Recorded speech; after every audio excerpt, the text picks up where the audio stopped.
მოცემული გვაქვს, რომ აი ეს არის ერთეულოვანი კუბი, ერთეული კუბია და გვეკითხებიან, რას უდრის მართკუთხა პრიზმის მოცულობაო. ესე იგი, ჩვენი საზომი ერთეული მოცულობის ამ შემთხვევაში იქნება აი ეს ერთეულოვანი კუბი. და პრაქტიკულად კითხვა არის რა?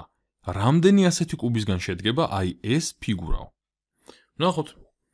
მარტივად შეგვიძლია სათითაოდ დავთვალოთ, მაგრამ უფრო მარტივად შეგვიძლია დავთვალოთ სიგრძეზე და სიგანეზე რამდენია, ან რავი როგორც დაარქმევთ ამათ და გადავამრავლოთ ერთმანეთზე. რატომ? იმიტომ რომ ასე უფრო მარტივად მივიღებთ მათ საერთო რაოდენობას. ანუ რიგებში ან სტრიქონებში რამდენიც არის, მაგათი რაოდენობა გამრავლებული სვეტებში რამდენიცაა იმის რაოდენობაზე. თუ ამას სვეტი შეგვიძლია უწოდოთ. ესე იგი, ბევრი რამ აღარ გავაგრძელო. 1, 2, 3 და 4, 4 ერთეულოვანი კუბი გვაქვს ასე, ამ გაყოლებაზე და 1, 2, 3, 4, 5 და 6 გვაქვს აი ამ გაყოლებაზე. ესე იგი, 4-ჯერ 6 იქნება აი ამისი მოცულობა. მოცულობა იმიტომ, რომ ერთეულოვანი კუბები გვაქვს. რომ ყოფილიყო უბრალოდ სიგრძეები, მაშინ 2 სიგრძის ნამრავლი ფართობი იქნებოდა, მაგრამ აქ კუბებს ვამრავლებთ ერთმანეთზე, თითქოს კუბების რაოდენობებს. მოკლედ, 4 გამრავლებული 6-ზე არის 24 და ესე იგი, სულ გვაქვს 24 ცალი ერთეულოვანი კუბი.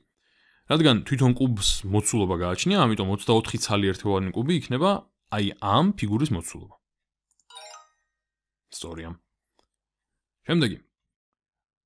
პრინციპში იგივე დავალებაა, ამიტომ უბრალოდ სწრაფად გავაკეთებ. გაყოლებაზე არის 1, 2, 3, 4 და 5 კუბი, 5 ერთეულოვანი კუბი და ასე 1, 2, 3, 4 და 5. ესე იგი 5 და 5. 5-ჯერ 5 არის 25, ანუ გამოდის რომ 25 კუბი გვაქვს აქ სულ და ანუ ამ ფიგურის მოცულობა იქნება 25 ერთეულოვანი კუბი. ერთეულოვანი კუბი. შემდეგი. რას უდრის ამ ფიგურის მოცულობაო? ეს ძალიან მარტივია. 1, 2, 3, 4 და 5 კუბი გვაქვს სულ. და 5 ერთეულოვანი კუბისგან შედგება. ესე იგი, მისი მოცულობაა 5 ერთეულოვანი კუბი. რას უდრის მართკუთხა პრიზმის მოცულობა? ისევ იგივე დავალება. 1, 2 და 3 არის ამ გაყოლებაზე და 1, 2, 3, 4 და 5 ამ გაყოლებაზე. 3-ჯერ 5 არის 15. ესე იგი, 15 ერთეულოვანი კუბისგან შედგება ეს. და რადგან ერთეულოვან კუბებში უზომავთ მოცულობას, 15 ერთეულოვანი კუბი იქნება აი ამ ფიგურის მოცულობა.